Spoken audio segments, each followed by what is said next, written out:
আপনারা সম্ভবত এই কথাটি বহুবার শুনেছেন, গ্লাস কি অর্ধেক খালি নাকি অর্ধেক পূর্ণ?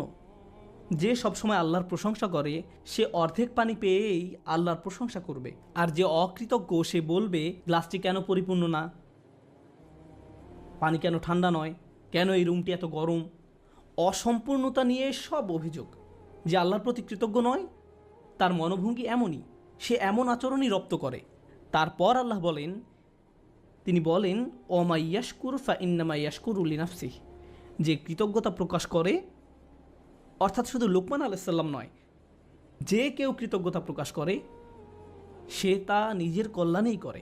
হয় আমি সবসময় লোভী এবং অসুখী, যেমন আমি আমার সম্পর্কগুলো নিয়ে অসুখী, আমার সন্তানদের নিয়ে অসুখী, আমার পিতামাতাকে নিয়ে অসুখী, বন্ধুদের নিয়ে অসুখী, চাকরি নিয়ে অসন্তুষ্ট, যে জামা কাপড়গুলো পরিধান করি তা নিয়ে অসন্তুষ্ট, আমার চেহারা নিয়ে অসন্তুষ্ট, পড়ালেখা নিয়ে অসন্তুষ্ট, আমার সম্পর্কে মানুষের মতামত নিয়ে আমি অসন্তুষ্ট।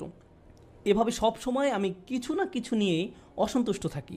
আমি এমনই। আপনার অবস্থা যদি এমন হয়, আপনি সারাক্ষণ যদি বিভিন্ন জিনিস কামনা করতে থাকেন, এই আয়াতটি আমাদের শিক্ষা দিচ্ছে যে আপনি এর মাধ্যমে আসলে নিজেকেই কষ্ট দিচ্ছেন। আপনি